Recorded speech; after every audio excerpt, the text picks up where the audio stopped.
আল্লাহ বলতেছেন ওয়া ইন তাউদ্দু নি'মাতাল্লাহি লা তুহসুহা, আমি কতটুকু নিয়ামত কতটুকু দয়া আমি তোমাদের বান্দাদের উপর করেছি, এই দয়া এই নিয়ামত যদি তোমরা একটা একটা করে হিসাব করতে থাকো তোমাদের জীবনের হায়াত শেষ হয়ে যাবে। কিন্তু তোমাদের এই আমার যতটুকু যেই পরিমাণ আমি দয়া এহসান নিয়ামত তোমাদেরকে দিয়েছি এই নিয়ামতের সংখ্যা গণনা করে শেষ করতে পারবা না, এতটুকু নিয়ামত দিয়েছি। কিন্তু কোন নিয়ামতের কথা আল্লাহ আমাদেরকে স্মরণ করিয়ে দিচ্ছেন না। একটি নিয়ামতের কথা আল্লাহ আমাদেরকে স্মরণ করিয়ে দিচ্ছেন, সেই নিয়ামত হচ্ছে আল্লাহ বলতেছেন আমি তোমাদেরকে বড় ইহসান করেছি, দয়া করেছি একটি নিয়ামত দিয়ে, সেই নিয়ামতটা হচ্ছে আমি তোমাদেরকে রাসূল দিয়েছি। সুবহানাল্লাহ। আল্লাহ সুবহানাহু ওয়া তাআলার নিয়ামতের কথা স্মরণ করি। হাসর যখন কায়েম হয়ে যাবে, হিসাব নিকাশের পরে জান্নাত জাহান্নাম যখন যার যার জন্য নির্ধারিত হয়ে যাবে, জান্নাতীদেরা জান্নাত পেয়ে খুশি হয়ে যাবে। আল্লাহর পক্ষ থেকে ডেকে বলা হবে হে আমার বান্দারা, আহ্বানকারী জান্নাতি ব্যক্তিদেরকে বলবে তোমাদের কোনো কিছু অপূরণ আছে কিনা, তোমাদের কোনো কিছু অপূরণ আছে কিনা। বলে যে জান্নাতে কোনো কিছুর অপূরণ নাই, আমরা যে জান্নাতের নিয়ামত ভোগ করতেছি এই নিয়ামত আমাদের জন্য যথেষ্ট নয়, এই নিয়ামতের বাইরে আমরা আরো একটি নিয়ামত চাই, সেটা হচ্ছে আল্লাহর দিদার। আল্লাহ সুবহানাহু ওয়া তাআলা বিভিন্ন কথাবার্তার মাধ্যমে বিভিন্ন উসুলের মাধ্যমে দিদার দান করবেন। কি দিবেন? জান্নাতীদেরকে দিদার দেবেন। আল্লাহ সুবহানাহু ওয়া তাআলা কুদরতের পর্দাটা যখন সরিয়ে দেবেন, জান্নাতীরা যখন আল্লাহকে দেখতে পাবে, এই আল্লাহর দিকে চেয়ে থাকে, এমন সৌন্দর্য তাজাল্লির দিকে চেয়েছে 50,000 বছর কোন দিকে চলে যাবে জান্নাতীরা টেরও পাবে না। উচ্চস্বরে বলেন সুবহানাল্লাহ। 50,000 বছর চোখের পলকের মধ্যে চলে যাবে, আল্লাহর দিকে চেয়ে থাকবে জান্নাতীরা। সুবহানাল্লাহ। আল্লাহ বলবেন হে আমার জান্নাতীরা, জান্নাতি বান্দারা, আমি তোমাদেরকে মাঝে মাঝে দেখা দেব, মাঝে মাঝে দেখা দেব, সাপ্তাহিক 15 দিন পর পর আমি তোমাদেরকে দেখা দেব, তোমাদের দিদার দেব। বলে যে আরে লাহি, তবে দেখা তো দিবেন, তার আগে আপনার কাছে এমন আমাদের একটা প্রশ্ন আছে। জান্নাত তো আমাদেরকে দিলেন, জান্নাত তো আমাদেরকে দিলেন, কিভাবে দিলেন? জান্নাত আমাদেরকে কিভাবে দিলেন? দেওয়ার দুইটা ধরন আছে। যদি বলে যে হুজুর এটা নাও, মেহমান আদর করে, এটা কি নাও। আরেকটা ধরন হচ্ছে দল, এরকম ধরন আছে না? হ্যাঁ, কিভাবে দিলেন? আল্লাহ বলে যে আমি তোমাদের উপর রাজি হয়ে গেছি, এমন রাজি হয়ে গেছি, এমন সন্তুষ্ট হয়ে গেছি, এমন রাজি হয়ে গেছি, জীবনে আর কখনো তোমাদের প্রতি রাগ করব না। উচ্চস্বরে বলি সুবহানাল্লাহ। জীবনে আর কখনো রাগ করব না, তোমাদেরকে খুব আদরের সাথে আমি দিয়েছি। বলেন না সুবহানাল্লাহ। আদরের সাথে দিয়েছি। এই জান্নাতে আল্লাহ সুবহানাহু ওয়া তাআলা বলবেন তোমাদেরকে আমি তোমাদেরকে কতটুকু গুরুত্ব দিই। জান্নাতের মেহমানরা, জান্নাতি বান্দারা আল্লাহর কাছে প্রশ্ন করবে হে আল্লাহ, আপনি আমাদেরকে কতটুকু গুরুত্ব দেন, আমাদেরকে কতটুকু গুরুত্ব দেন। আল্লাহর সাথে সাথে প্রশ্ন করেন হে আমার বান্দারা, তোমরা আমি আল্লাহকে কতটুকু গুরুত্ব দাও, তোমরা আমি আল্লাহকে কতটুকু গুরুত্ব দাও।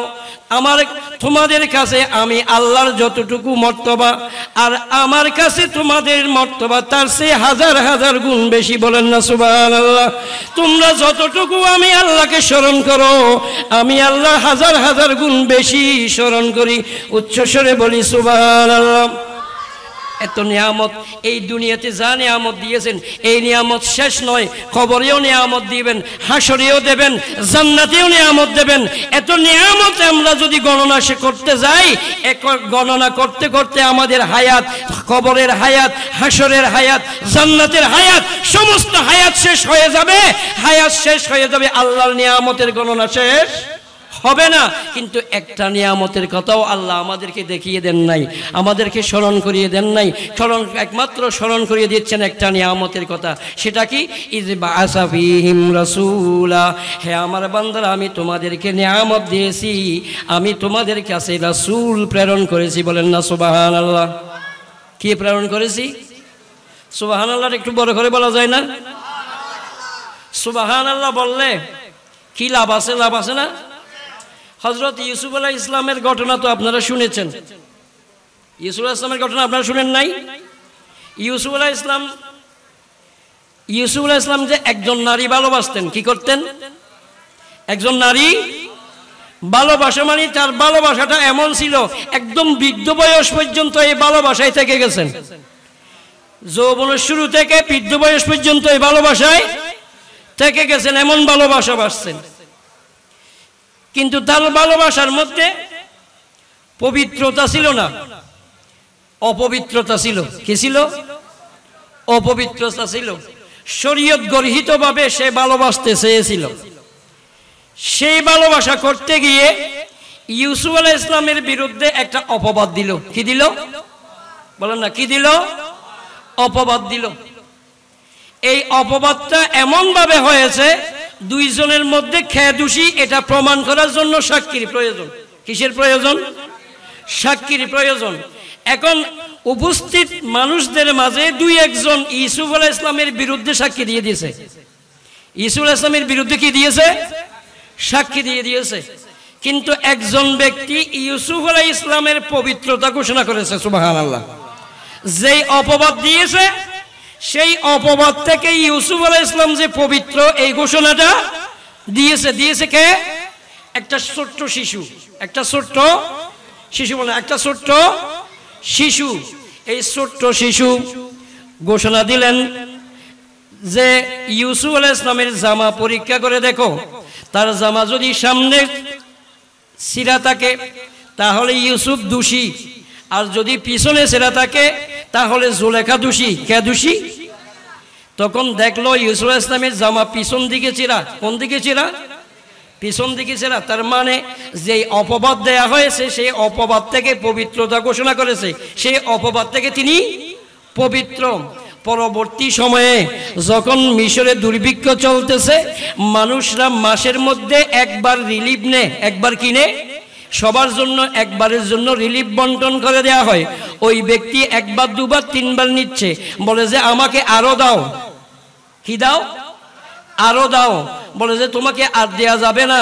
বলে যে ইউসুফকে জিজ্ঞাসা করো, আমার পরিচয় যদি ইউসুফ জানে, তোমরা যদি আমার পরিচয় জানতে তাহলে বাধা দিতে না, যত ইচ্ছে তত দেওয়া যেত। বলে যে তোমার পরিচয় কি? বলে যে তোমাদেরকে পরিচয় দেব না, পরিচয় দেব ইউসুফের কাছে। কার কাছে? ইউসুফ আলাইহিস সালাম আসলেন, তাকে বললেন তোমার বিরুদ্ধে যে অপবাদ দেয়া হয়েছিল, সেই অপবাদ থেকে আমি পবিত্রতা ঘোষণা করেছিলাম। আপনার স্মরণ করে দেখুন, আপনার বিরুদ্ধে যে অপবাদ দেয়া হয়েছিল, সেই অপবাদ থেকে আমি আপনাকে পবিত্র ঘোষণা করেছিলাম। ইউসুফ আলাইহিস সালাম বললেন, তিনি যতটুকু চায় ততটুকু দাও, যতবার চায় ততবার দাও। যতটুকু চায় ততটুকু দাও, যতবার চায় ততবার দাও, যা চায় তা দাও। বলেন না সুবহানাল্লাহ। ইউসুফ আলাইহিস সালামের পবিত্রতা ঘোষণা করার কারণে যদি যতটুকু চায় ততটুকু দেওয়া যায়, ইউসুফ যদি এত দয়াদ্র, সামান্য মানুষের দয়াদ্র হয়ে, নবীর দয়াদ্র হয়ে যদি যতটুকু চায় ততটুকু দেওয়ার আদেশ করতে পারেন, আমার আল্লাহ সুবহানাহু ওয়া তাআলা তার সেই লক্ষ কোটি গুণ দয়াবান আল্লাহর যদি পবিত্রতা ঘোষণা আমরা করি, আল্লাহ যে মিথ্যা বলেন না, আল্লাহর যে দুর্বলতা নাই, আল্লাহর যে ক্ষমতার কমতি নাই, আল্লাহর যে কোনো প্রকারের দুর্বলতা নাই, এই পবিত্রতা যদি আমরা ঘোষণা করি, আল্লাহর দয়ায় আমরা হাসরে কবরে দুনিয়ায় যতটুকু চাই ততটুকু আল্লাহ দিতেই থাকবেন। উচ্চস্বরে বলি সুবহানাল্লাহ। এখন বলতে পারেন, হুজুর সুবহানাল্লাহ তো বললি, এটা বড় করতে বলতে পারলেন কেন? বড় করে বলার মধ্যেই তাই মাহিত্যটা কি বলবো, শুনবেন? বড় করে বলার মাহিত্যটা হচ্ছে, আমার নবীজি সাহাবায়ে কেরামদেরকে কোরআন শিক্ষা দিয়েছেন, দেন নাই? কি শিক্ষা দিয়েছেন? কোরআন শিক্ষা দিয়ে। আজকে যে আয়াত আমি তেলাওয়াত করেছি, এই আয়াতের মধ্যে বলা হয়েছে আল্লাহ আমাদেরকে রাসূল দিয়েছেন কি জন্য? ইয়াতলু আলাইহিম আয়াতিহি, ইয়াতলু আলাইহিম আয়াতিহি, আল্লাহর আয়াত, কোরআন শরীফের আয়াত আমাদেরকে তেলাওয়াত করে শোনাবার জন্য। বলেন না সুবহানাল্লাহ। সাহাবায়ে কেরামদের কোরআন শরীফ তেলাওয়াত শিখিয়ে দিয়েছেন। তো ওনারা কোরআন শরীফ তেলাওয়াত কিভাবে করেন একটু দেখার জন্য রাত্রিবেলা নবীজি নিজের হুজরা মুবারক থেকে বের হয়ে সাহাবায়ে কেরামদের ঘরে ঘরে গিয়ে দেখতেন। সুবহানাল্লাহ বলেন না। ঘরে ঘরে গিয়ে খবর নিতেন। বড় হুজুর যিনি, মানে সাহাবায়ে কেরামদের মাঝে যিনি সবচেয়ে বড়, সাহাবায়ে কেরামদের মাঝে সবচেয়ে, বলেন তো নাম কি? সিদ্দিক আকবর। সিদ্দিকে আকবর। সিদ্দিকে আকবরের বাড়ির কাছে গেলেন, একদম বেড়ার কাছে গিয়ে গেলেন। রাত্রে কোনো আওয়াজ শোনা যায় না, কোনো আওয়াজ। একদম বেড়ার সাথে কান লাগাইয়া দিলেন, বেড়ার সাথে কান লাগাইয়া দিলেন। গুনগুন গুনগুন করে আওয়াজ শোনা যাচ্ছে, গুনগুন করে আওয়াজ শোনা যাচ্ছে। কোরআন শরীফ তেলাওয়াত চলতেছে, তাহাজ্জুদ নামাজ আদায় করতেছেন। কি আদায় করতেছেন? তাহাজ্জুদ নামাজ আদায় করতেছেন। তখন চলে আসলেন, আবার বললেন যে একটু তার সে 2 নম্বর হুজুরের কাছে একটু যাই। 2 নম্বর হুজুরের কাছে একটু, নাম বলেন তো 2 নম্বর হুজুরের? ফারুক আজম বলেন না? দুজনে তো রাসূলের শাশুড়, দুজনে রাসূলের শাশুড় বলেন তো, দুজনে রাসূলের। 2 নম্বর হুজুরের কাছে গেলেন, দেখলেন বাড়ি অনেক দূরে, 3 পথের মাথার ওখানে। এখানে পর্যন্ত গেলেন, ওখান থেকে ডাং ডাং ডাং ডাং কোরআন শরীফের আওয়াজ শোনা যাচ্ছে। বলেন না সুবহানাল্লাহ। সকাল হয়ে গেল, ফজরের আজান হলো। হযরত বেলাল রাদিয়াল্লাহু আনহু মসজিদ নববীতে আজান দিলেন। মুসল্লিনা কেরাম, মুসলমানগণ, নবীজির সাহাবায়ে কেরাম মসজিদে উপস্থিত হয়ে গেলেন। নবীজি ইমামতি করতেছেন। নবীজি কি করবেন? প্রায় সময় তো নবীজি ইমামতি করেন, সব সময় নবীজি। একটি দিন একবার সিদ্দিক আকবর বাধ্য হয়ে ইমামতি গিয়েছিলেন। নবীজি সফরে গিয়েছেন, আস্তে আস্তে দেরি হচ্ছে, আস্তে আস্তে কি হচ্ছে? দেরি হচ্ছে। মুয়াজ্জিন ছিলেন হযরত বেলাল রাদিয়াল্লাহু আনহু। হযরত সিদ্দিক আকবর বলেন না একটু যান না, নামাজ পড়াই দেন না, সবাই চলে আসছে, হুজুর আসতে দেরি হবে, আপনি একটু গিয়ে নামাজ পড়াই দেন। আপনি গিয়ে ঠেলতেছে, 1 বার 2 বার 3 বার এভাবে খেলতে খেলতে বিরক্ত হয়ে গেলেন। কোথায় গেলেন? পেশ মুসল্লায়। কোথায়? পেশ মুসল্লায় গেলেন। পেশ মুসল্লায় গিয়ে নামাজের নিয়ত করলেন, কিরাত শুরু করলেন। একটু পরে দেখলেন মসজিদটা যেন হঠাৎ করে কয়েক হাজার পাওয়ারের ভাল্ব যেন জ্বালিয়ে দিয়ে মসজিদটা আলোকিত হয়ে গেছে। সুবহানাল্লাহ। হঠাৎ করে দেখলেন মসজিদটা কয়েক হাজার পাওয়ারের বাল্ব জ্বালাইলে যেভাবে আলোকিত হয়ে যায় সেভাবে আলোকিত হয়ে গেলেন। বলেন না সুবহানাল্লাহ। সিদ্দিক আকবর বুঝতে পারলেন পিছনে আমার নবীজি তশরিফ এনেছেন। আমার নবীজি এই মুহূর্তে এখানে আলো জ্বালাবার আর কিছু নয়, আমার নূর নবীজির চেহারা, নূরানি চেহারাতে যে আলো চমকায় সেই চেহারার আলো দ্বারা মসজিদ আলোকিত হয়ে গেছে। বলেন না সুবহানাল্লাহ। নবীজি যখন এসে গেলেন, আমার ইমামতি আর চলবে না, আমার ইমামতি আর চলবে না, পিছন দিকে সরতে লাগলেন। নবীজি বললেন সিদ্দিক আকবর থামাও, থামো থামো, নামাজ আদায় করো। চিন্তা করলেন না, যেখানে নবীজি আসবেন, যেখানে নবীজি থাকবেন সেখানে সিদ্দিক আকবরের ইমামতি আর চলবে না। পিছনে চলে আসলেন, পিছনের কাতারে চলে আসলেন। আমার নবীজি পেশ মুসল্লায় দাঁড়িয়ে গেলেন, ইমামতির মুসল্লায় দাঁড়িয়ে গেলেন, নামাজ আদায় করলেন। নামাজ শেষে পিছন দিকে ফিরে বসলেন। পিছন দিকে বলেন না, পিছন দিকে ফিরে বসলেন, পিছন দিকে ফিরে বসলেন।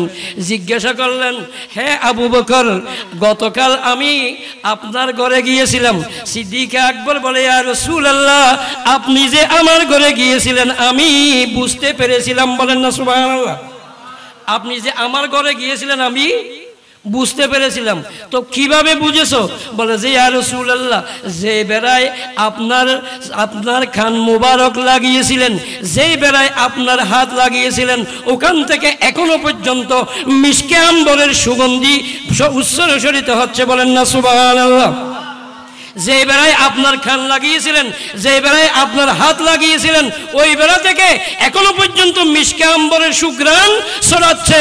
সেইভাবে আমি জানতে পেরেছি এখানে আমার নবীজি তশরিফ এনেছিলেন। বলেন না সুবহানাল্লাহ। আমার নবীজি যেদিকে যেতেন সেদিকে খুশবু হয়ে যেত। সাহাবায়ে কেরামরা নবীজি যখন কোনো জায়গায় যেতেন নবীজিকে তালাশ করতেন, 2 পথের 3 পথের 4 পথের মাথায় গিয়ে চিন্তা করতেন নবীজি কোন দিকে গেছেন। এদিকে নাক দিয়ে সুঘ্রাণ নিতেন, ওইদিকে নাক দিয়ে সুঘ্রাণ নিতেন, এদিকে নাক দিয়ে সুঘ্রাণ নিতেন। তারা বুঝতে পারতেন নবীজি কোন দিকে গেছে। যে রাস্তা দিয়ে সুঘ্রাণ পাওয়া যেত বুঝে নিতে এইদিকে নবী গেছেন। বলেন না সুবহানাল্লাহ। বলে যে ইয়া রাসূলুল্লাহ আপনি যে এসেছিলেন আমি জানতে পেরেছিলাম। হ্যাঁ ঠিক আছে, তুমি জানতে পেরেছো। তোমার কাছে একটি প্রশ্ন করি। আমি রাতে গিয়েছিলাম তুমি কোরআন শরীফ কিভাবে তেলাওয়াত করো দেখার জন্য, কিন্তু একদম কাছে যাওয়ার পরও আওয়াজ শুনি নাই। বেড়ার সাথে কান লাগানোর পরে একটু একটু আওয়াজ শুনলাম। তুমি এত নিম্ন স্বরে কেরাত পড়ো কেন? এত নিম্ন স্বরে কেরাত পড়ো কেন? তখন সিদ্দিক আকবর জবাব দিলেন, ইয়া রাসূলুল্লাহ কোরআন শরীফ তো আমি তেলাওয়াত করি, যাকে শোনাবার জন্য তেলাওয়াত করি, এর চেয়ে ছোট আওয়াজে পড়লেও তো তিনি শুনেন। সুবহানাল্লাহ বলেন না। আমি যাকে শোনাবার জন্য কোরআন শরীফ তেলাওয়াত করি, আমি যদি এর চেয়ে আরো ছোট আওয়াজ দিয়েও পড়ি, যাকে শোনাবার জন্য তেলাওয়াত করি তিনি তখনও শুনেন। সুতরাং বড় করে পড়ার দরকার কি? বড় করে পড়ার দরকার কি? তখন নবীজি বললেন, হে ফারুক আজম, হে ওমর, গত রাতে আমি তোমার ঘরেও গিয়েছিলাম। ইয়া রাসূলুল্লাহ আপনি গিয়েছিলেন? হ্যাঁ গিয়েছিলাম। অনেক দূর থেকে শুনতে পেলাম তুমি কেরাত পড়তেছো। তুমি কি পড়তেছো? তাহাজ্জুদের কেরাত পড়তেছো। অনেক দূর থেকে শুনতে পেলাম তুমি কেরাত এত বড় করে পড়ো কেন? তুমি কেরাত এত বড় করে পড়ো কেন? তিনি জবাব দিলেন, ফারুক আজম বললেন, ইয়া রাসূলুল্লাহ আমি কোরআন শরীফ বড় করে পড়ি, যারা জাগে নাই তাদেরকে জাগাই। যারা জাগে নাই তাদেরকে বলেন না, যারা জাগে নাই তাদেরকে জাগাই, আর শয়তানকে বাগাই। আমি যখন কোরআন শরীফ তেলাওয়াত বড় করে পড়ি তখন এই কোরআন শরীফের আওয়াজে আশেপাশে যারা ঘুম থেকে ওঠে নাই তাদেরকে জাগাইয়া দিই। আর এই বড় করে কোরআন শরীফ তেলাওয়াত করলে শয়তান বাগিয়ে যায়। দুইজনের কথা যুক্তি ঠিক আছে কিনা? দুইজনের যুক্তি ঠিক আছে। ছোট করে বললেও আল্লাহ শুনে, বড় করে বললেও আল্লাহ শুনে। কিন্তু ছোট করে বলাছে, বড় করে বললে শয়তান বাগিয়ে যায়। শয়তান, আমরা যে এখানে বসলাম মাঝে মাঝে জায়গা ফাঁকা আছে, শয়তান বসে যেতে পারে। এখানে যদি সুবহানাল্লাহ উচ্চস্বরে বলি শয়তান বাগিয়ে যাবে, শয়তান পালিয়ে যাবে। এজন্য সুবহানাল্লাহ, আল্লাহু আকবার এগুলো বড় বড় করে পড়তে হয়। বলেন না সুবহানাল্লাহ। বলতেছিলাম আমাদের কাছে আল্লাহ সবচেয়ে যে বড় নিয়ামত দিয়েছে সেই নিয়ামতটা কি? রাসূল। সেই বড় নিয়ামতটা কি? রাসূল। এই নিয়ামতের কথা আল্লাহ আমাদেরকে দেখাইয়া দিচ্ছেন। এমন নিয়ামত আল্লাহ আমাদেরকে দিয়েছেন। আমি এই উদাহরণটা বারবার দিই। আল্লাহ আমাদেরকে যতটুকু নিয়ামত দিয়েছেন এই নিয়ামতের মধ্যে আমাদের এই চেহারা মোবারকটা, এই চেহারাটা একটু খেয়াল করি। এই চেহারার দিকে একটু খেয়াল করি তো। এই চেহারায় 2টা চোখ আছে না? 2 চোখের মাঝখানে উপর দিক থেকে নেমে নাকটা মুখের উপর পর্যন্ত এসেছে। কোথায় এসেছে? মুখের উপর পর্যন্ত এসেছে। আমরা যখন কোনো কিছু খেতে যাই, কোনো কিছু খাওয়ার জন্য সামনে নিলে চোখে সার্টিফাই করে। চোখে কি করে? সার্টিফাই করে। চোখে কি করে? সার্টিফাই করে এই জিনিসটা খাওয়ার উপযুক্ত কিনা, এই জিনিসটা খাওয়ার উপযুক্ত কিনা, খাওয়ার জন্য যা কিছু নিয়েছি এই খাদ্য বস্তুগুলো খাওয়ার উপযুক্ত কিনা, এখানে চোখে কি করে? সার্টিফাই করে। বলেন না, চোখে কি করে? সার্টিফাই করে। চোখে সার্টিফাই করার পর চোখ বলে দিল এখানে খারাপ কিছু নাই, আমি দেখতে পাচ্ছি না, তুমি এগুলো খেতে পারো। তখন চোখে সার্টিফাই করার পর ওগুলো হাতে নিয়ে যখন আমরা মুখে দিতে যাই, কোথায় দিতে যাই? মুখে যখন দিতে যাই, মুখে দেওয়ার আগেই নাকে সার্টিফাই করে। মুখে কি করে?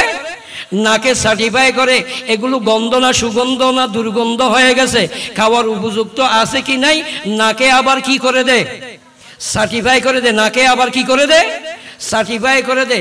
এই নাকটা যদি এই মুখের উপর যদি না হতো, এই নাকটা যদি পিছনে হতো, নাকটা দিয়ে শ্বাস প্রশ্বাস ঢুকত, বাতাস ঢুকত আর বের হতো, অক্সিজেন ঢুকত আর বের হতো, অক্সিজেন ঢুকে আমাদের রক্ত হাড়ের মধ্যে গিয়ে আমাদের রক্তগুলোকে পরিষ্কার করত। এই নাকের কাজ যেটা রক্ত পরিষ্কার করা, বাতাস ঢুকা আর বের হওয়া, এটা পিছন দিক থেকেও পিছন দিকে থাকলেও সেই কাজটা করতে পারত। মুখের উপর সামনে লাগিয়ে দেওয়ার কারণে আমরা কোনো কিছু খাওয়ার জন্য সামনে মুখে দিতে গেলে সার্টিফাই করে দেয়। এই নাকটা পিছনে থাকলে আমরা সামনের দিকে আল্লাহ এই সামনের দিকে খাবারগুলো সে আবার পিছনে নাকের কাছে সার্টিফাই করে আনতে হতো, পিছনে আবার নাকের কাছে সার্টিফাই করে আবার সামনে এসে মুখে দেওয়া লাগতো।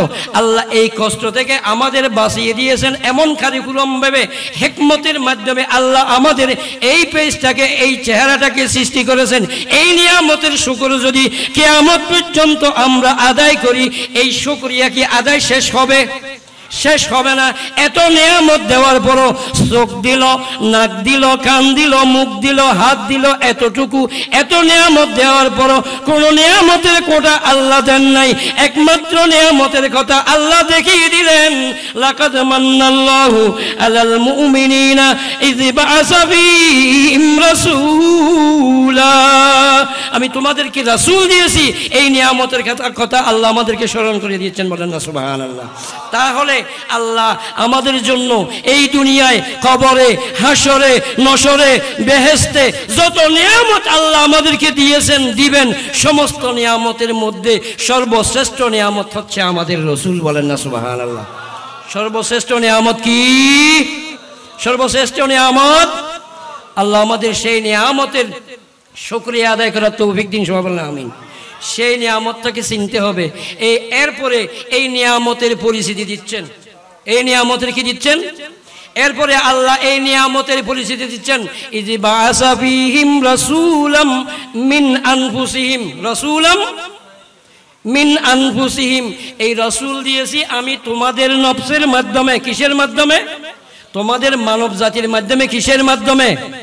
মানব জাতির মাধ্যমে। রাসূল নামাজ পড়েছেন, পড়েন নাই? রাসূল নামাজ পড়েছেন। আমরা জানি রাসূল হচ্ছেন আল্লাহর সর্বপ্রথম সৃষ্টি, সর্বপ্রথম সৃষ্টি। আর সর্বপ্রথম সৃষ্টি হচ্ছে নূর, সর্বপ্রথম সৃষ্টি। এই নূরটা আল্লাহ আমাদের এই আদম আলাইহিস সালামের কপালে দিয়েছেন। আদম আলাইহিস সালাম থেকে 500 মা 500 বাবার মাধ্যমে এই দুনিয়ায় আমার নবীজি তশরীফ এনেছেন, সুবহানাল্লাহ। আচ্ছা, মা ছাড়া বাবা ছাড়া আল্লাহ সৃষ্টি করেন নাই? মা ছাড়া বাবা ছাড়া সৃষ্টি করেন নাই? কাকে সৃষ্টি করেছেন? হযরত আদম আলাইহিস সালামকে। কাকে?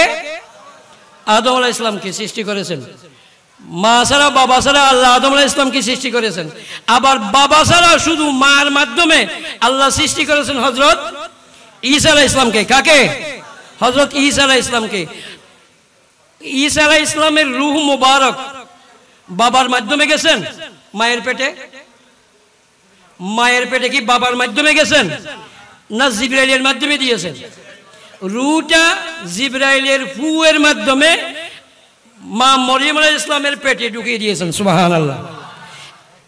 ঈসা আলাইহিস সালামের রূহ যদি জিবরাইল আলাইহিস সালামের ফুয়ের মাধ্যমে যদি মরিয়ম আলাইহিস সালামের পেটে ঢুকিয়ে দেওয়া যায়, এই নূরটাকে কপালে কপালে এসে কপালের মাধ্যমে বাপ আব্দুল্লাহ রাদিয়াল্লাহু তাআলা আনহুর কপাল থেকে মা আমেনা রাদিয়াল্লাহু আনহু সেকমে দিতে পারেন না? এটাই তো প্রমাণ হয়।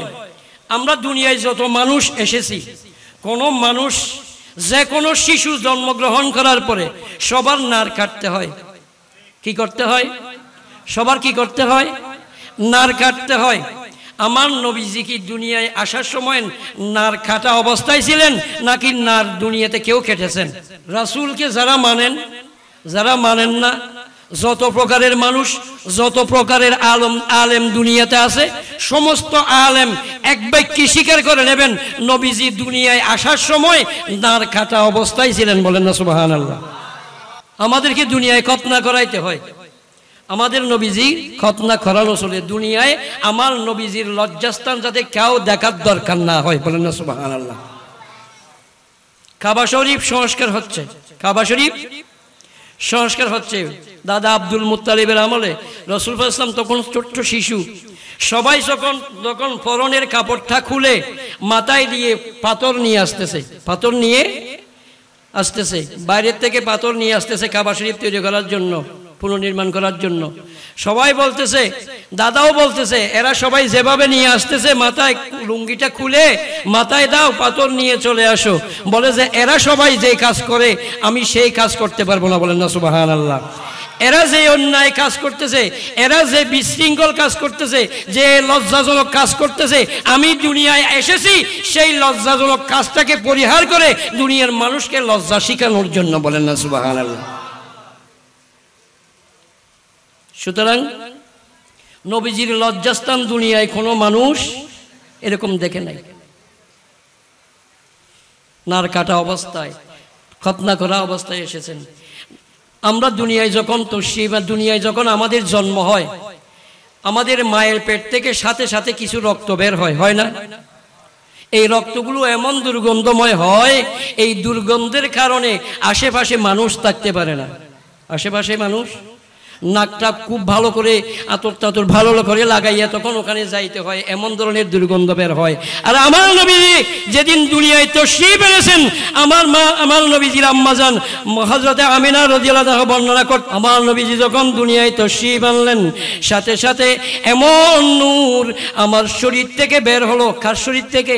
মা আমিনার শরীর থেকে। কার শরীর থেকে? মা আমিনার শরীর থেকে এমন নূর বের হলো।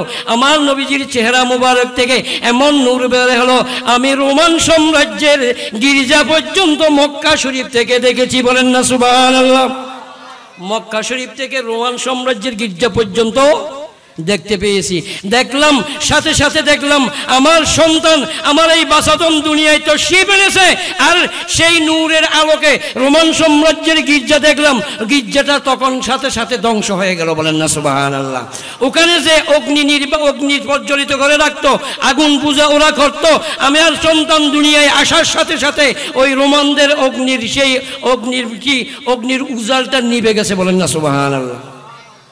তাদের পূজা বন্ধ হয়ে গেছে। পূজা কি হয়ে গেছে? সুতরাং আমার নবীজি ছিলেন নূর। আমার নবীজি ছিলেন কি? নূর। তবে যদি প্রশ্ন করেন নূর যে আমলগুলো করে, আমরা তো মানুষ, সেই মানুষ হয়ে নবীজির আমলটা আমরা কিভাবে করব? নবীজি যে আমল করেছেন আমাদেরকে সেই আমলগুলো করার জন্য আল্লাহ বলেছেন, মা আতাকুমুর রাসূলু ফাখুযুহু ওয়া মা নাহাকুম আনহু ফান্তাহু। যেগুলো আমার রাসূল তোমাদেরকে আল্লাহর পক্ষ থেকে নিয়ে এসেছেন করার জন্য বলেছেন, এগুলো তোমরা করো। যেগুলো নিষেধ করেছেন সেগুলো বর্জন করো। সেগুলো কি করো? বর্জন করো। তো নবীজি তো নূর ছিলেন, তিনি যেগুলো করতে পেরেছেন, আমরা তো মানুষ, আমরা তো আর নূর নই, আমরা সেই কাজগুলো কেমনে করব? সেই ব্যক্তিদের জন্য আল্লাহ বলেছেন, আমার নবীকে বলে দিয়েছেন, কুল, নবী আপনি বলে দিন, আপনি ইন্নামা আনা বাশারুম মিসলুকুম ইউহা ইলাইয়া। বলেন না সুবহানাল্লাহ। আমি যদিও বা নূর, আমার এই নূরটাকে মানব জাতির মাধ্যমে মানব জাতির শিক্ষা দেওয়ার জন্য, মানব জাতি যে কাজগুলো করতে পারে সেই কাজগুলো আমি করে দেখাবার জন্য, আমি যে কাজগুলো করতে পারি সেই কাজগুলো মানব জাতিরা যাতে করতে পারে সেই ধরনের উপযুক্ত করে মানব জাতির ভিতর দিয়ে আল্লাহ আমাকে প্রেরণ করেছেন। বলেন না সুবহানাল্লাহ। এই জন্য বলেছেন, লাকাদ মান্নাল্লাহু আলাল মুমিনিনা ইয বাআসা ফীহিম রাসূলাম মিন আনফুসিহিম। তোমাদের মাধ্যমে, তোমাদের এই মানব জাতির মাধ্যমে আমি রাসূলকে প্রেরণ করেছি। বলেন না সুবহানাল্লাহ। কিভাবে প্রেরণ করেছেন এটা বলার পরে আল্লাহ এখন বলতেছেন কেন পাঠিয়েছেন নবীকে। বলেন না, নবীকে কেন পাঠিয়েছেন? আল্লাহ বলতেছেন, আল্লাহ তখন এখানে বলতেছেন, লাকাদ মান্নাল্লাহু আলাল মুমিনিনা ইয বাআসা ফীহিম রাসূলাম মিন আনফুসিহিম ইয়াতলু আলাইহিম আয়াতিহি। ইয়াতলু আলাইহিম আয়াতিহি, আমি এই রসুলকে তোমাদের মাধ্যমে তোমাদের কাছে পাঠিয়েছি একটা কারণ, যে অনেকটা কারণ আছে, সেই কারণের মধ্যে একটা কারণ হচ্ছে আমি আল্লাহ যে সমস্ত আয়াত নিদর্শন আমি তোমাদের কাছে পাঠিয়েছি এই আয়াতগুলো তোমাদেরকে পরিচিত করে দেবে। আর আল্লাহর পক্ষ থেকে যে বড় আয়াত কোরআনে করিমা এই নবীর মাধ্যমে আমি দুনিয়াতে পাঠাবো, সেই কোরআনে করিমা তেলাওয়াত করে তোমাদেরকে শুনিয়ে দেবে। বলেন না সুবহানাল্লাহ। এই কোরআনে করিমা তেলাওয়াত করে আমাদেরকে শুনিয়ে দেওয়ার জন্য এই কোরআনে করিমা আল্লাহ আগে অনেক কিতাব পাঠান নাই, অনেক কিতাব পাঠিয়েছেন। সমস্ত কিতাবগুলো কোনো না কোনো রসুলের কাছে পাঠিয়েছেন, কোনো না কোনো রসুলের কাছে পাঠিয়েছেন। এই কিতাবগুলো সেই রসুলগণ আমাদেরকে শিক্ষা দিয়েছেন। রসুলগণ কি করেছেন? শিক্ষা দিয়েছেন।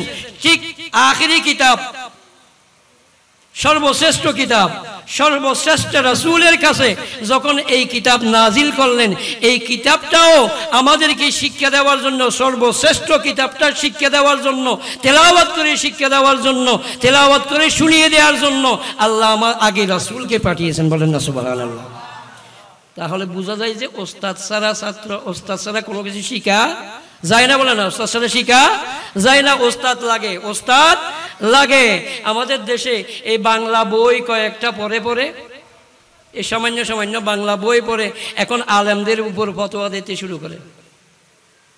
যে আলেমরা 20 বছর 22 বছর 23 বছর 25 বছর কোরআন শরীফ পড়তে পড়তে পড়তে পড়তে কোরআন শরীফ থেকে তেমন কিছু বাইর করতে পারে না, আর সামান্য কয়টা বাংলা বই পড়ে বলে যে বড় বড় ফতোয়া দেয় আলেমদের, সে বড় বড় ফতোয়া বলে যে বড় স্কলার, তো ইসলামিক স্কলার, ডিগ্রি নিয়েছে তো কিসের? ইসলামী স্টাডি দিয়ে ডিগ্রি নিয়েছে। কয় বছর? 6 মাস, 1 বছরের ডিগ্রিটা নিয়েছে।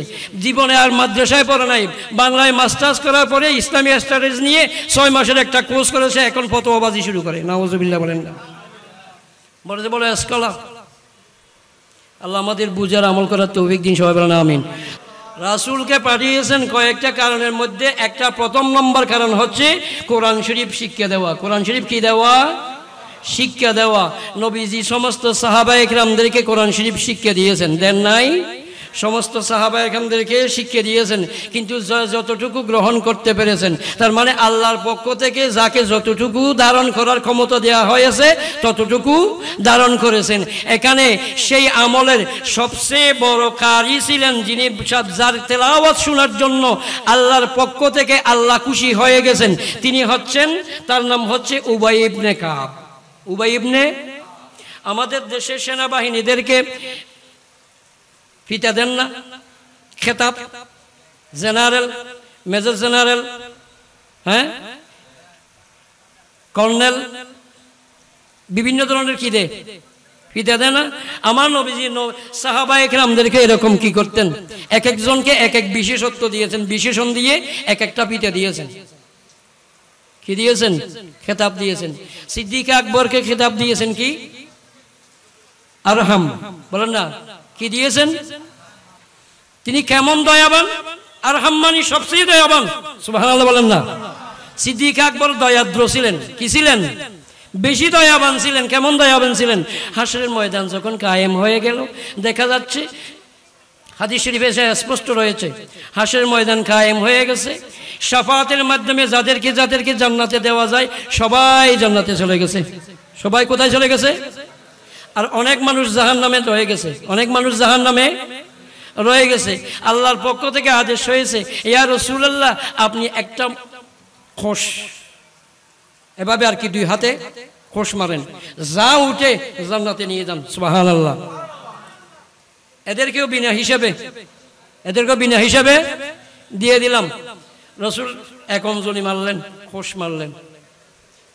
সিদ্দিক আকবর বললেন, ইয়া রাসূলুল্লাহ জিদ, একটু বাড়াইয়ে নেন না, আর একটু। আল্লাহর কাছে আরজ করলেন, আমার সিদ্দিক আকবর তো বাড়াইতে বলছে। আল্লাহ বলেন যে ঠিক আছে, আরেক খোশ নাও, দিয়ে দিলেন। সিদ্দিক আকবর আবার বললেন, জিদ ইয়া রাসূলুল্লাহ, আরো বাড়াও। ফারুক আজম বলে, আপনার জিদের দরকার নাই, আপনার জিদের দরকার নাই, এত জিদ কেন, আপনি থামেন। আপনি কি করেন? থামেন। তো সিদ্দিক আকবর বলেন, তোমার অসুবিধাটা কি? তোমার বলে তোমার অসুবিধাটা কি? দিলে আল্লাহ দিবে, নিলে রসুল নিচ্ছে, তোমার অসুবিধা কি? হয়তো এতবার নিতে হবে কেন? আল্লাহ চাইলে তো এক কোষের অঞ্জলিতে এক তালুতে যা উঠে জাহান্নামে যত আছে সবাই কিন্তু দিয়ে দিতে পারে। সুবহানাল্লাহ। তো দুজনের মন্তব্য ভুল, কারণ কোনটা ভুল বলবেন আপনি? সিদ্দিক আকবরেরটা ভুল না ফারুক আজমেরটা ভুল? একটাও ভুল না, একটাও ভুল না। যদিও বা আমরা দ্বন্দ্ব দেখি, আমাদের মাঝে কি আছে? দ্বন্দ্ব আছে। আলেম আলেমদের মাঝে কি হয়? দ্বন্দ্ব হয়। এই দ্বন্দ্ব সাহাবা একরামদের মাঝেও ছিল। সাহাবা একরামদের মাঝে কি বুঝেছিল? সামান্য একটা ছোট্ট ঘটনা বলে আমি শেষ করে দিচ্ছি। আমাদের প্রধান মেহমান চলে এসেছেন, ইনশাআল্লাহ কিছুক্ষণের মধ্যে তিনি তাকরীর করবেন। ছোট্ট একটা ঘটনা বলে আমি শেষ করে দিচ্ছি। ফারুক আজমের জমানা, কার জমানা বলেন না? ফারুক আজমের, একটু খেয়াল করেন, কার জমানা? তার মানে ফারুক আজম রাদিয়াল্লাহু আনহুর শাসনকাল। ফারুক আজম রাদিয়াল্লাহু আনহুর শাসন। এই সময় ফারুক আজম রাদিয়াল্লাহু তাআলা আনহু মসজিদে নববীতে ওয়াইজ করতেছেন। কি করতেছেন? ওয়াইজ করতেছেন। এই ওয়াইজ করা অবস্থায় একজন গাইয়া মানুষ, একদম গ্রামের পাহাড়ে বসবাস করে, একদম নবীজির সাহাবী, নবীজির সাহাবী, উনি এসে মসজিদের দরজায় এসে একদম উচ্চ স্বরে সালাম দিলেন, আসসালামু আলাইকুম। এভাবে বড় করে কি করলেন? সালাম দিলেন। এখানে মসজিদ পুরো নবীজির সাহাবায়ে কেরাম সবাই এতক্ষণ ধরে ফারুক আজমের দিকে ছিলেন, ফারুক আজমের ওয়াজ শুনতেছিলেন। এখন দরজায়, পিছন দিকে দরজায় এসে বড় করে যখন সালাম দিলেন, সবার খেয়াল ওদিকে চলে গেছে না? ওদিকে চলে গেছে। চিন্তা করতেছে এত বড় করে সালাম দিল কে? এখানে ওই অবস্থায় বসা মানুষদের মাঝে একদম নরম সাহাবী যিনি, উনি গরম হয়ে গেছেন। একদম নরম সাহাবী যিনি, উনি কি হয়ে গেছেন? উনি কে? হযরত ওসমান রাদিয়াল্লাহু আনহু। নাম কি? হযরত ওসমান রাদিয়াল্লাহু আনহু গরম হয়ে গেলেন। বলে যে যেখানে ফারুক আজম ওয়াইজ করতেছেন, আমিরুল মুমিনিন ওয়াইজ করতেছেন, রহমতের সাগর চলতেছে, এই রহমতের সাগরে তোমার এক ফোঁটা রহমত না হলে কি হয়? এত বড় করে সালাম দেওয়ার দরকারটা কি? এত বড় করে সালাম দেওয়ার দরকারটা কি? ফারুক আজম বললেন, আতিউল্লাহ ওয়া আতিউর রাসূল ওয়া উলিল আমরি মিনকুম। কোরআন শরীফের একটা আয়াত তেলাওয়াত করলেন, আতিউল্লাহ ওয়া আতিউর রাসূল ওয়া উলিল আমরি মিনকুম। উনি তো কোরআন শরীফের আয়াত বুঝেছেন, সবাই বুঝেছেন। ওসমান জিন্নুলেন বললেন, আমার ভুল হয়ে গেছে। সুবহানাল্লাহ। বসে গেলেন, নিজাব হয়ে গেলেন, নিস্তব্ধ হয়ে গেলেন, আওয়াজ বন্ধ হয়ে গেল। চিন্তা করলেন, যেখানে ফারুক আজম আছে, আমিরুল মুমিনিন আছে, যা বলার দরকার উনি বলবেন, আমি বলতে গেলাম কেন? আমার তো কি হয়ে গেছে? ভুল হয়ে গেছে। বসে গেলেন।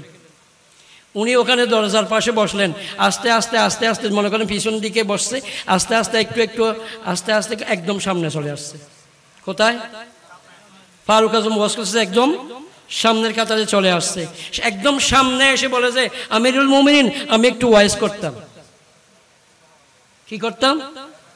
একদম সামনে এসে বলে যে, আমিরুল মুমিনিন, আমি একটু কি করতাম? এখন সব সাহাবী গরম হয়ে গেছে।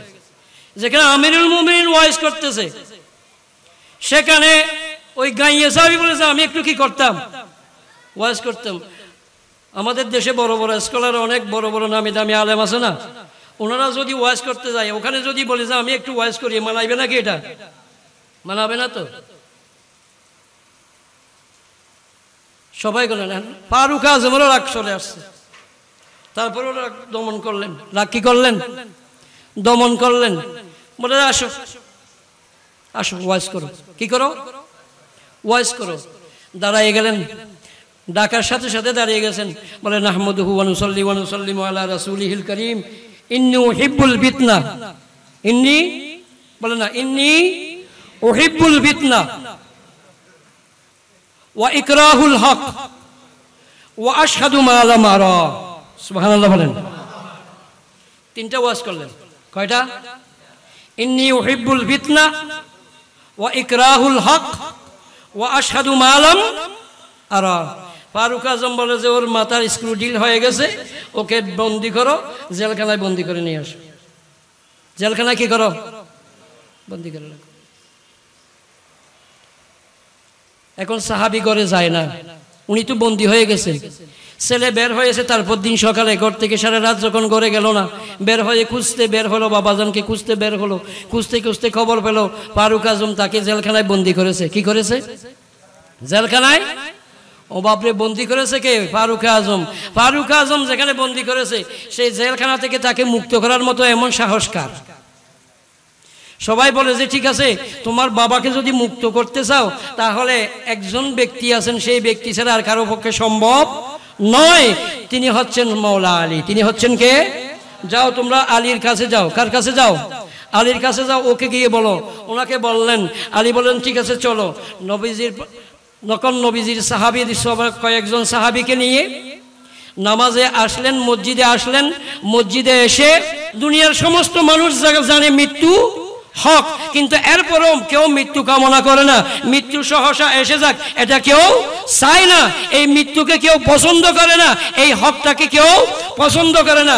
উনি যেভাবে হককে অপছন্দ করেন, আপনিও এই হকটাকে অপছন্দ করেন। সুতরাং আপনি যদি সঠিক পথে থাকেন, উনিও সঠিক পথে আছে, বলেন না সুবহানাল্লাহ। সুতরাং ওকে মুক্ত করে দিন। ওকে কি করে দিন? মুক্ত করে দিন। আচ্ছা, তৃতীয়টা উনি যে বললেন ও আশহাদু মা লা মারা, আল্লাহ বলেছেন মিথ্যে সাক্ষী দিতে কি করেছেন? নিষেধ করেছেন। না দেখার সাক্ষী দিতে কি করেছেন? নিষেধ করেছেন। না দেখলে এটা সাক্ষী দেওয়া যাবে না।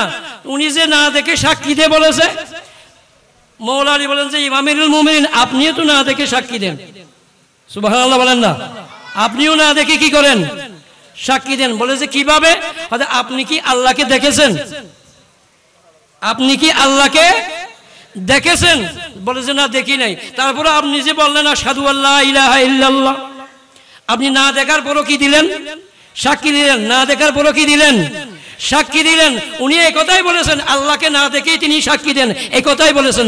সুবহানাল্লাহ। তো ফারুক আজম প্রথমে যেটা বুঝেছিলেন এটাও সঠিক, আবার মৌলা আলী বুঝিয়ে দেওয়ার পরে যেটা বুঝেছেন এটাও সঠিক, বলে না এটাও সঠিক। সুতরাং আলেমদের মাঝেও সামান্য লেখাপড়া করে বা বেশি পড়ার পরেও কেউ যদি একটা বুঝে, আরেকজন যদি আরেক ধরনের বুঝে, সেটা যদি গোপন রহস্য হয়, সেই গোপন রহস্য মারিফতের বিষয় আল্লাহর ওলিদের মাধ্যমে সিনা বসিনা এলমের মাধ্যমে যেই বুঝতে হবে, সেই বুঝটা সাধারণ এলমের বুঝটা ওই বুঝের সাথে তুলনা করা যায় না। এজন্য আল্লাহর ওলিদের সিনা বসিনার মাধ্যমে নবী পাক সাল্লাল্লাহু আলাইহি ওয়াসাল্লাম থেকে মৌলা আলী যেভাবে এলম পেয়েছেন, সেই এলম হাসান নদীও পেয়েছেন, সেই এলম ইমাম জয়নুল আবদিন পেয়েছেন, সেই এলম যুগে যুগে যুগে এই সিনা বসিনা আল্লাহর ওলিগণ পেয়েছেন। সেই এলমের মাধ্যমে যেই বুঝ, এই শক্তি, এই জ্ঞান গরিমা যাদের হয়েছে, সেই জ্ঞানের মাধ্যমে যেটা প্রকাশ পাবে এটাই শরীয়ত, এটাই আসল হক, এটাই সত্য। আল্লাহ আমাদের সবাইকে সেই পথে সেই মতে থাকার তৌফিক দিন। সবাই বলেন আমিন। সুতরাং আমার নবীজি আমাদেরকে কোরআন শরীফ শিক্ষা দিয়েছেন, কোরআন শরীফের সাথে সাথে হিকমত শিক্ষা দিয়েছেন, কোরআন শরীফের বিশদভাবে আমাদেরকে শিক্ষা দিয়েছেন। সেই কোরআন শরীফের শিক্ষার জন্য আমাদের সর্বদা চেষ্টা করার দরকার। আমাদেরকেও শিখতে হবে, আমাদের ছেলে মেয়েদেরকে শিখাতে হবে, আমাদের ছোট ভাই বেরাদর থাকলে তাদেরকেও শিখাতে হবে। একটা আবেদন করেছেন শাহ মালিকী তাহফিজুল কোরআন একাডেমির পক্ষ থেকে, ওখানে সুললিত কণ্ঠে কারি সাহেব রেখেছেন, ওনারা কোরআন শরীফ শুদ্ধভাবে পড়াবার একটা ব্যবস্থা করেছেন, একটা সুন্নি মতাদর্শ ভিত্তিক। এই মাদ্রাসা যদি আপনাদের ছোট্ট শিশুদেরকে দেন, সঠিকভাবে তারা কোরআন শরীফ শিখতে পাবে। সুন্দর করে কোরআন শরীফ শিখতে পারলে এই কোরআন শরীফ আমাদের মৃত্যুর পরে যখন কবরের পাশে দাঁড়িয়ে যাবে, তখন সেই কোরআন শরীফ তেলাওয়াতের মাধ্যমে আমাদের নাজাতের ব্যবস্থা হয়ে যাবে। সুবহানাল্লাহ। সুতরাং আল্লাহ আমাদের এই ছোট্ট শিশুদেরকে কোরআন শরীফ শিক্ষা দেওয়ার, এই শাহ মালিকিয়া তাহফিজুল কোরআন একাডেমিতে ভর্তি করে দেওয়ার তৌফিক দিন। সবাই বলেন আমিন। যা কিছু আলোচনা হয়েছে ভুল ত্রুটি ক্ষমা করে, সহি হরফ সহি যা কিছু তেলাওয়াত হয়েছে, যাহা আলোচনা হয়েছে, এগুলো আমল করে আল্লাহ আমাদের দুনিয়া আখিরাতের কল্যাণ নসিব করুন। সবাই বলেন আমিন। ওয়া মা আলাইনা ইল্লাল বালাগ।